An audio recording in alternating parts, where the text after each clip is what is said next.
social cohesion and observed trajectory of the Western worldview.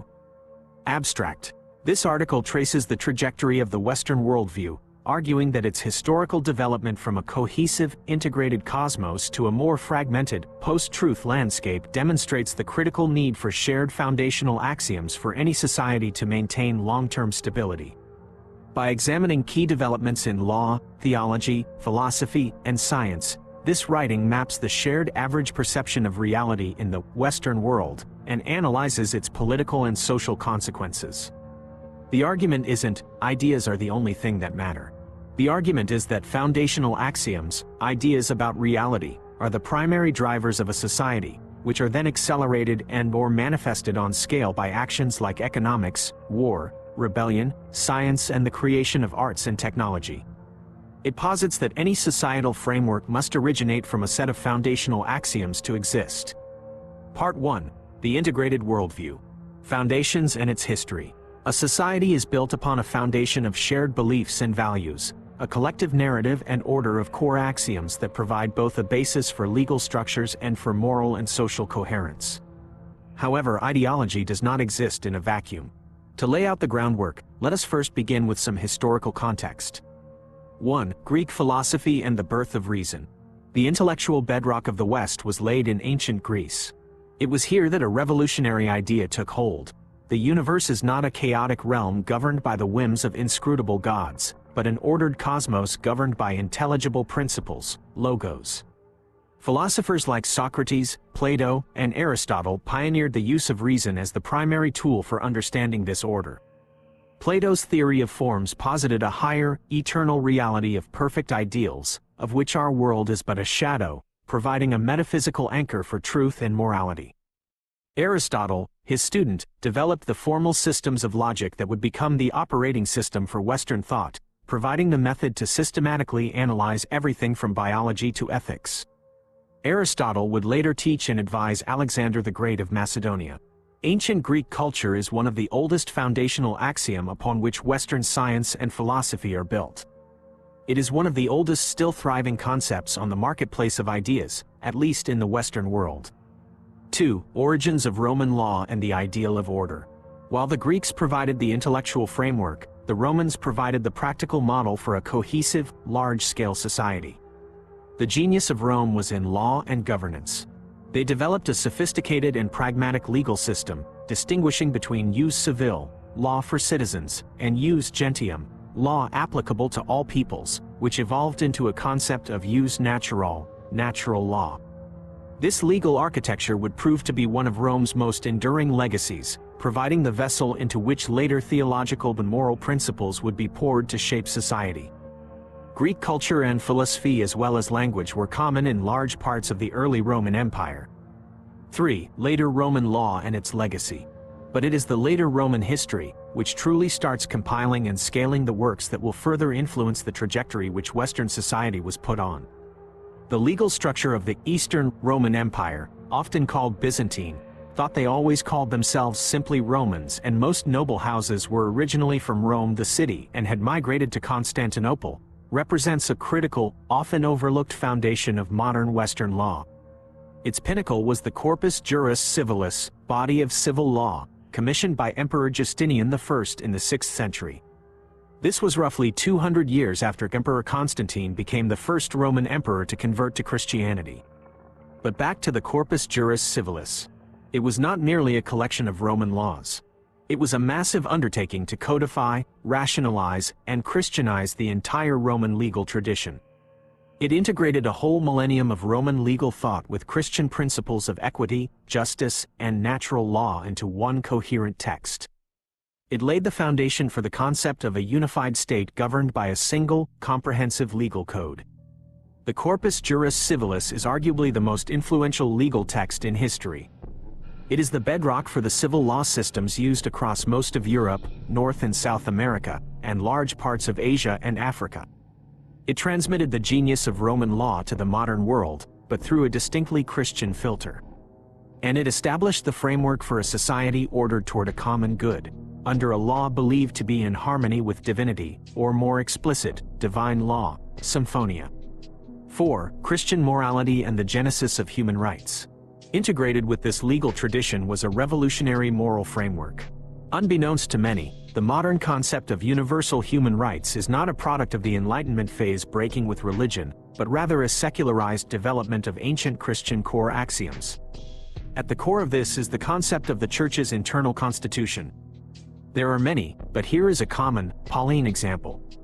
St. Paul's declaration in Galatians chapter 3 verse 28 that, "There is neither Jew nor Gentile, neither slave nor free, nor is there male and female, for you are all one in Christ Jesus," was, and in many societies still is, a radical social statement. It established an idea of community based not on status, wealth, or ethnicity, but on a shared spiritual identity and absolute equality before God. This theological assertion, that every individual is made in the imago Dei, image of God, and possesses a soul of infinite worth, is the seed from which all subsequent notions of universal human dignity grew. A relatively recent and potent real-world application of this principle was the abolition of slavery. The movement in the British Empire was driven overwhelmingly by devout Christians like William Wilberforce and the Clapham sect. Their argument was not primarily economic or political, it was a deeply moral and theological one. They contended that slavery was a profound sin that denied the God-given humanity and dignity of fellow human beings. In summary, modern secular concepts like human rights and the dignity of the individual are not self-evident truths discovered by pure reason. They are inherited moral assumptions built upon a Christian theological foundation. This framework introduced the revolutionary idea of universal moral equality into the world. The West continues to operate on this ethical inheritance, even as many have forgotten its theological source. 5. Thomas Aquinas and scholastic synthesis. The next necessary step in thinking occurred in the High Middle Ages. St. Thomas Aquinas, 1225 to 1274, was a Dominican friar and the foremost philosopher of the scholastic period. His masterwork, the Summa Theologica, is a monumental attempt to create a complete and coherent system of thought that synthesizes Christian theology with the philosophy of Aristotle. Partly inspired by Byzantine traditions, see Greek history, Aquinas argued that faith and reason are not opposed. He saw them as two complementary paths to a single truth, God. Reason can take us far, proving things like the existence of God through logical arguments, while faith, divine revelation, provides knowledge about things beyond reason's grasp. Aquinas represents the peak of the pre-modern, integrated worldview. His work provided a shared intellectual and spiritual framework for reality that explained the nature of reality from the lowest matter to the highest, without opposing the progress of science or reason. This does not imply the average perception was one of utopia. Economic, technological, geographical circumstances all play a role as well.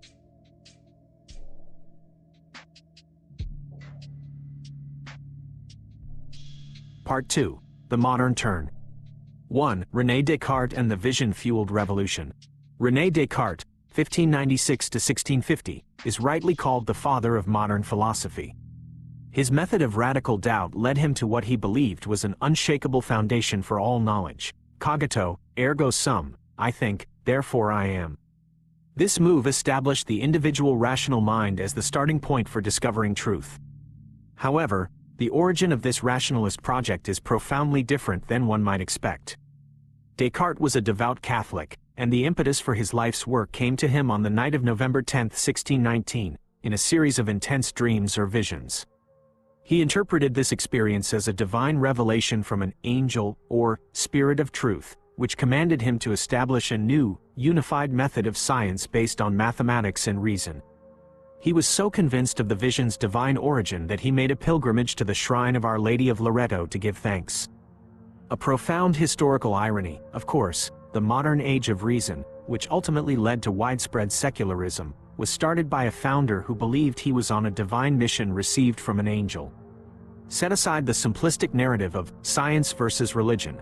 For Descartes, reason was not an attack on faith. It was a God-given tool to decipher the perfect, logical order of God's creation. The great unintended consequence of his work is that subsequent generations embraced his rational method while discarding its intended mystical foundation, leading to the very mind-body split and disenchanted world he never intended to create. The Cartesian turn, by prioritizing the individual mind, inadvertently opened the door to skepticism about any shared, objective reality. As an honorable mention, Martin Luther's doctrine of sola scriptura also placed the individual conscience, guided by Scripture, as the ultimate arbiter of truth, partly challenging centralized absolute truths. This, as well, was a monumental step. Over centuries, all this would lead to the dismantling of the very idea of certainty. It is, however, important to understand that subsequent thinkers inspired by Descartes, Locke, Voltaire, Kant, of course, did not see themselves as destroyers. The great wager of the Enlightenment was that society could be refounded on axioms derived from pure reason alone, and that reason would be opposed to faith. A logical fallacy, as we will later discover in this article. Their project was, in essence, an attempt to build a stable and just society on this new, purely rationalist foundation. 2. Friedrich Nietzsche, prophet of the void. Perhaps no one understood the coming crisis more acutely than Friedrich Nietzsche, 1844 to 1900. He is famous for his proclamation that God is dead, but this was not a triumphant cry, it was a lament. He understood that the collapse of the Christian worldview would create a catastrophic void of meaning in the West, leading to nihilism. While known for his bombastic style, his lesser-known writings and personal letters reveal a man deeply aware of his own psychological torment and the terrifying implications of his philosophy. In works like Ecce Homo, he writes with a desperate, self-analyzing clarity about his own solitude and the burden of his insights, admitting, "I am one thing, my writings are another." Nietzsche was not the architect of nihilism, but its most prescient diagnostician. He saw that the Christian morality of compassion and universal dignity would not survive without its theological foundation. He predicted that the 20th century would be consumed by titanic political struggles and ideological wars fought to fill the God-shaped hole in the human heart. His personal anguish reflects the collective psychological crisis he foresaw for a society cut off from its core axioms and confronted with the ongoing developments of industrial revolution as enabler for an atomized and alienated mass society. Millions of people were uprooted and packed into industrial cities, furthering the disconnect from original sources of identity or belonging. 3. Charles Darwin, a primary driver for unraveling. While Nietzsche diagnosed the philosophical death of God, Charles Darwin, 1809 to 1882, provided the scientific mechanism that, for many, made God unnecessary as an explanation for the creation of life. His 1859 work, On the Origin of Species, did more than just propose the theory of evolution. Like mentioned, the axiom of universal dignity was and is a transcendent anchor for law, human rights, and the very fabric of social trust in the West.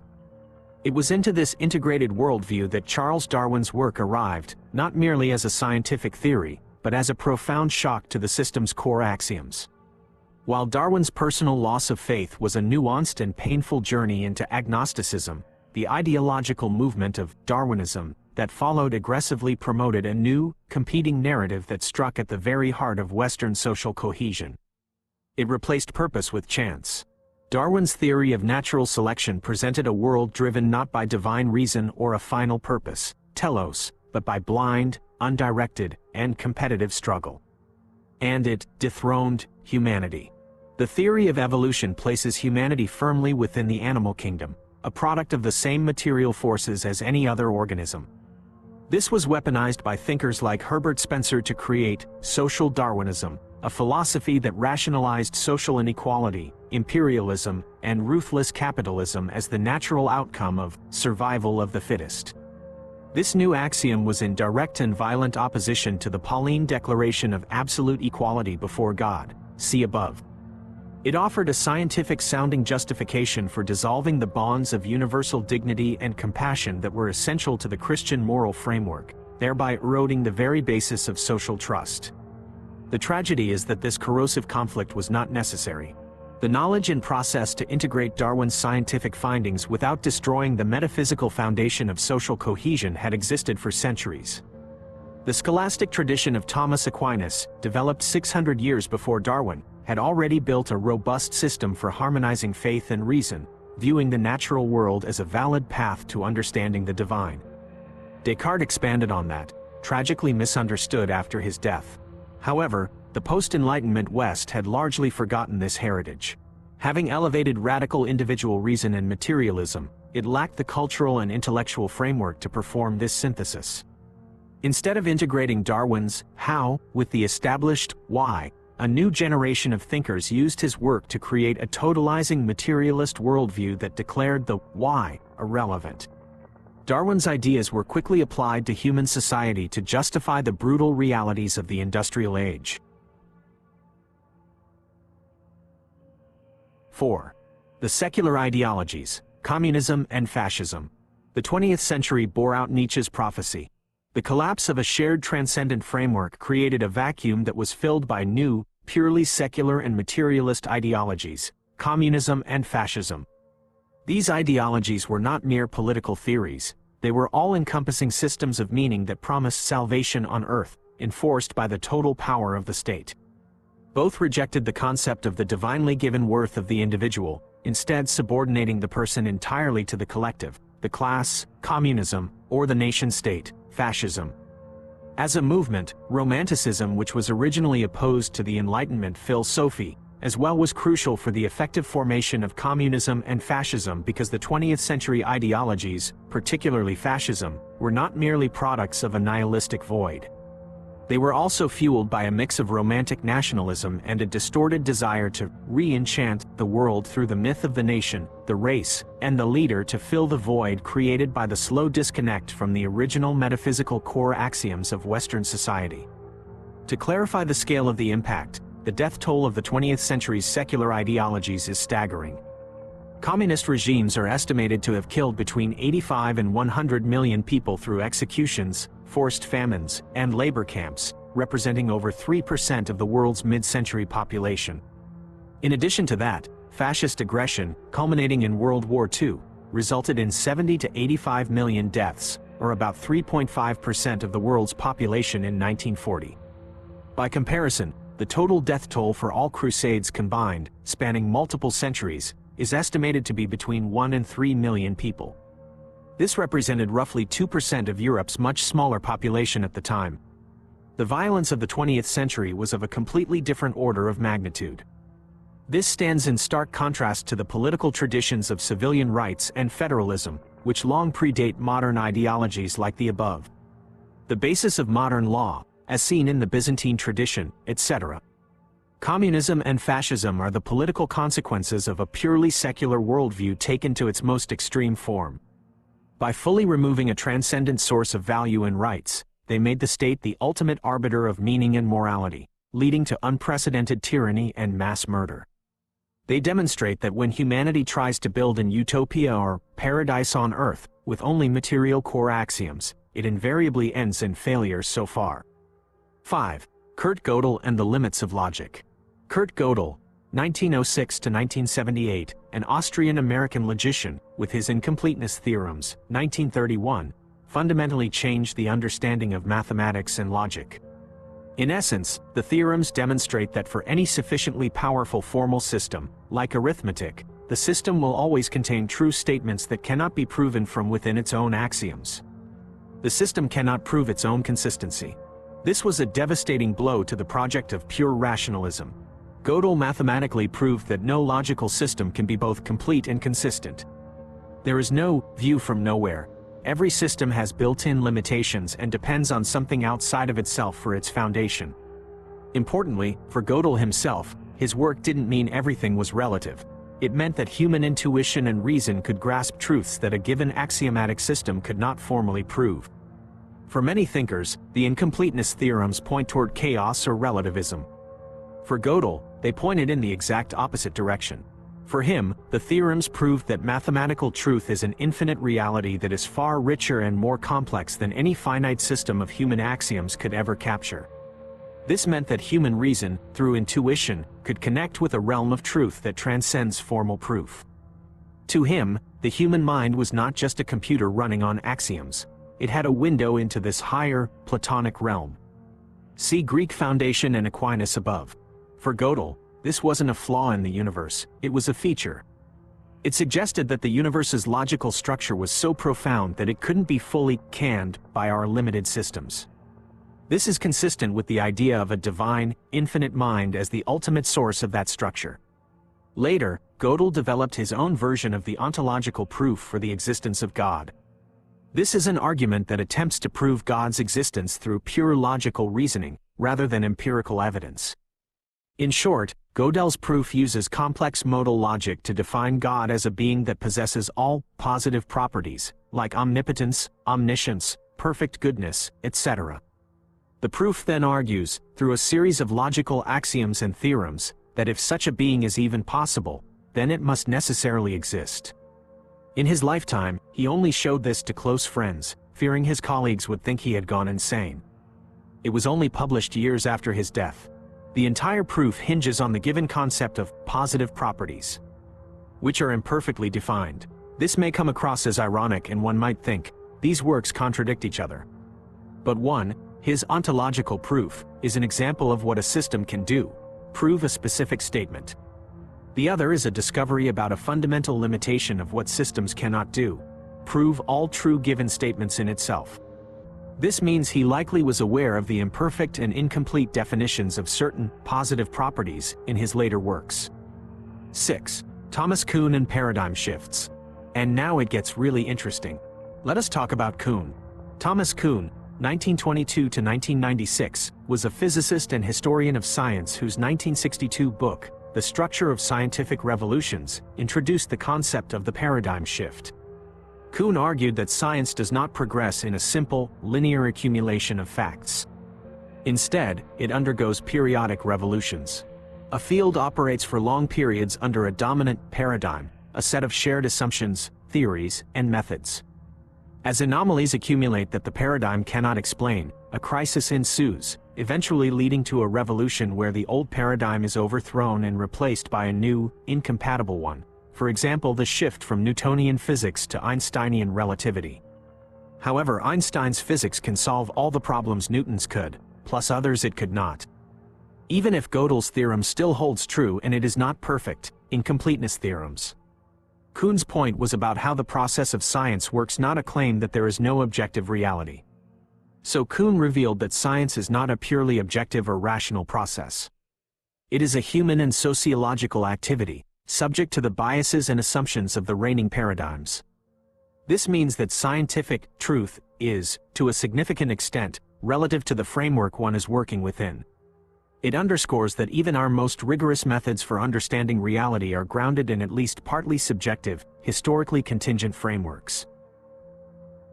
Part 3. The social cohesion and political consequences in the modern age. The ongoing loss of a shared metaphysical and epistemological framework had profound, and often catastrophic, consequences for the social and political fabric of the West. 1. Social cohesion and the social fabric. Social cohesion refers to the set of forces that bind the members of a society together, creating stability, solidarity, and a shared identity.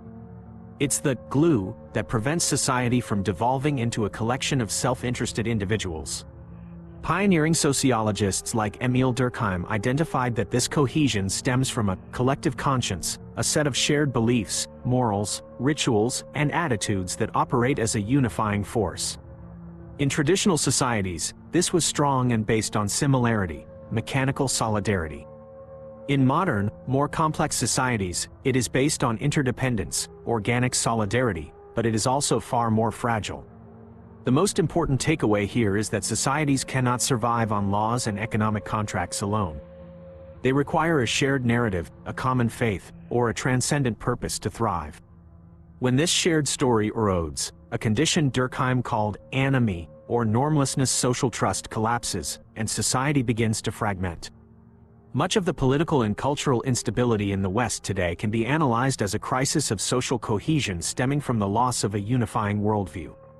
In short, the collapse of certainty and the horrors of the 20th century have led to our current moment, a low-trust environment where the very nature of reality is contested, and political discourse becomes a battle over narrative itself. 2. Joseph Overton and the window of discourse.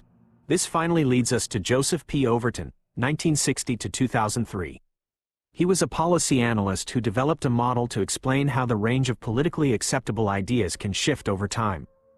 The Overton window describes a spectrum of public opinion from unthinkable to policy. The core idea is that for a policy to be enacted, it must first be seen as acceptable within this window.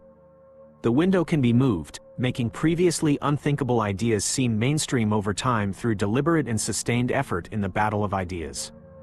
Derrida's work further feeds into that, arguing that language is inherently unstable, a chain of signifiers with no ultimate fixed meaning, further complicating the creation of sustainable core drivers for a society, and enabling more manipulative options to shift the Overton window. The Overton window is a crucial tool for understanding our current political and cultural landscape. In a society without a shared metaphysical foundation, the truth of an idea becomes less important than its position within the window.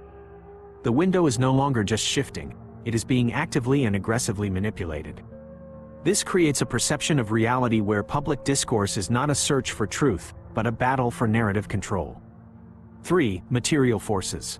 Like mentioned, the abstract unraveling of axioms is not to blame simply on material forces, but they can inform, materialize, and accelerate the process. Economic pressures often weaken bonds of social trust, and that can create public discontent. Persistent inflation acts as a stealth tax, a debasement of the nation's unit of account. This can weaken the population's belief in the state of its country's elites' implicit contract with its citizens. Unsustainable public debt is another factor. The West also is experiencing wealth concentration that mirrors the dangerous economic preconditions of the early 20th century. Global inequality has nearly returned to those historic levels, with the top 10% of the population holding 76% of all wealth, while the bottom 50% holds a mere 2%. A huge difference if we compare current times to the 20th century is the nearly universal increase in living standards and access to technology, education, and entertainment in the last 70 years. The discontent is not existential in nature for most in the West. Therefore, despite increasingly worrying signs in terms of economy, it is not the primary driving force for the modern fragmentation in perception. The invention of the printing press precipitated a healthy doubt of authority by decentralizing the distribution of information, yes, but it was a war fought within a shared reality. The press, invented around 1450, was the primary vector for the Renaissance and Reformation, and accelerated many human processes and enabled more widespread education and cultural exchange. Cultural exchange historically accelerates innovation, quality of arts, and more. All this was accompanied by conflict over who held the authority to interpret a shared cosmos indeed, but not a conflict over the existence of that cosmos. So what enables the acceleration of current-day fluctuations of opinion and the fragmentation of the average individual worldview? The digital age has many amazing and astonishing attributes and further improved the distribution of education, opportunity, arts, communication, and worldwide awareness. It is in no way to be condemned as inherently negative for social cohesion. But the hyper-capitalist, self-interest-focused base ideology of the West that arose from the 80s to the 2000s, combined with social media, has allowed for the construction of algorithmically reinforced realities, micro-targeted to affinity groups and sealed off from countervailing information, without common shared moral and cultural axioms uniting the Western civilization as a whole. The business models of the platforms built on this architecture often exacerbate this crisis by optimizing not for truth, but for engagement, which is best driven by moral outrage. Disagreements are no longer about differing opinions within a shared worldview. They are about subjective, perceived existential threats emerging from fundamentally different and irreconcilable worldviews. The Internet in theory provides technical means to fulfill the trajectory of fragmentation. It takes the Cartesian turn toward the individual mind as the arbiter of truth and gives every mind its own universe. This is not to blame on the technology, however. A technology has no intent. Details matter, applications matter, standards matter. There are many examples for high-technology societies that have high social cohesion, but few in the West. 4. Examples of deviations and chasms in trajectory. A. The American deviation from the classical Enlightenment. While the intellectual and political trajectory described thus far accurately maps the course of mainland Europe, a significant deviation must be noted: the United States of America. Despite largely overlapping historical and cultural development and inheritance, modern American society, while relatively young and now deeply embroiled in the war for the window, was founded and developed on a different way, which allowed it to retain a stronger connection to the original Western axioms and suffer less from the corrosive effects of the European Enlightenment. The American Enlightenment, unlike its French counterpart, was not characterized by a radical break with religion. Instead, it ran parallel to a powerful religious revival known as the Great Awakening. This movement embedded a deep sense of moral accountability and individual worth into the colonial consciousness, framing the later quest for political liberty as a fulfillment of, rather than a rebellion against, divine principles. Consequently, the American founding was a unique synthesis. While thinkers like Jefferson and Franklin engaged with Enlightenment ideals of liberty and reason, the nation's social fabric was woven from overwhelmingly Christian, and specifically Protestant, moral threads. The famous observer Alexis de Tocqueville noted in the 1830s that the key to American democracy was its fusion of the spirit of religion and the spirit of freedom.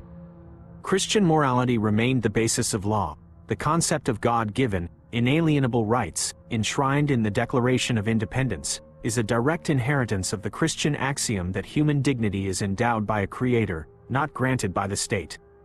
This provided a transcendent anchor for law that was being discarded in Europe. Therefore, social cohesion became more sustainable. For much of its history, a broadly shared Judeo-Christian moral consensus served as the collective conscience in America. This provided a common narrative and a basis for high social trust that weathered the storms of industrialization and ideological conflict more effectively than many European nations.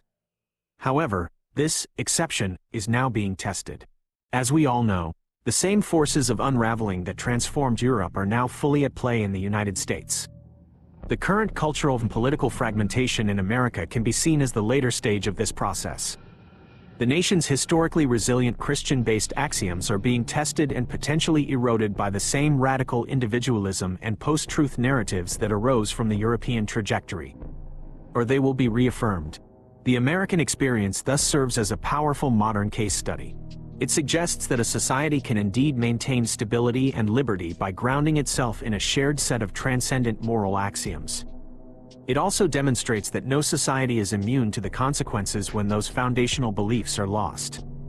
B. The chasm between Russia and the Western world. Historically, Russia was an integral, if distinct, power within the broader Western world. Its civilizational path began to diverge from Western Europe's with the Great Schism, 1054 AD, between the Orthodox East and Catholic West, yet for centuries, a degree of unity was maintained through the deep-rooted hereditary and political ties among Europe's aristocracy. The underlying religious rift was violently widened when Western Crusaders sacked Constantinople, 1204, the original capital of Christendom and the East Roman Empire, which had an influential position towards Russia. While Western Europe consolidated under a papacy that asserted its own authority calling upon Rome the city, Russia increasingly saw itself as the heir to the Byzantine Roman tradition. These ancient original deviations, however, did not become a definitive chasm until after World War II. Communism fully severed the remaining connections, creating the true split. In this framework, modern America and Western Europe can be seen as the heir to the maritime tradition of the British Empire and Spanish Empire and the legal republican framework of Western Rome. Conversely, Russia and much of Eastern Europe remain the heirs to the land-based, imperial, and orthodox tradition of Eastern Rome. The two are the estranged halves of a single civilization, adding another tragic layer to history. 5. Conclusion and summary. When viewed in this historical sequence, these concepts map the trajectory of the Western collective mind and its perception on reality. They tell the story of a shift from a hilly unified cosmos to a more fragmented, low-trust multiverse of perspectives. To summarize this trajectory, A. The integrated world, foundations. The world of Roman-derived law, Christian morality, and ancient Greek-inspired reason and logic. B. The Enlightenment project. Descartes represents a pivotal turn. Motivated by a divine vision, he sought to rebuild this world on what he believed was a more certain foundation: individual reason. He did not intend to destroy the integrated world, but his method, once separated from his personal faith, became the operating system for modern individualism and relativism. C. The Great Unraveling. Darwin's theory was used to create a supposed contradiction between reason and metaphysical core axioms. Nietzsche was the prophet of the consequences, diagnosing with terrifying clarity that this shift would kill God in the mind of the West and unleash a crisis of nihilism. The 20th century saw his prophecy fulfilled as the secular ideologies of communism and fascism rose to fill the vacuum, demonstrating the horrific endpoint of a society untethered from a transcendent moral framework. D. The War for the Window. Finally, Gödel and Kuhn demonstrated that even pure reason and science depend upon unprovable axioms, faith, and human consensus paradigms. This created the perfect environment for aggressive weaponization of the Overton window. In a world with no absolute agreed-upon, true north, the only thing that matters is controlling the narrative. We are living deep within this fourth act. There is no longer a shared story, a shared faith, or even a shared trust in reason. We have inherited the legal and ethical expectations of a Christian world, human rights, rule of law, but are operating with the psychological software of radical individualism in a post-truth environment where the very definition of reality is up for grabs. Will there be a permanent state of post-truth? Or procedural liberalism, society that is deliberately axiom-neutral? Unlikely. So if not, where to then, dear West? New axioms or old? Neo-traditional or a fresh synthetic myth? But remember, ideology does not exist in a vacuum. Its development will be amplified by technology and economic change.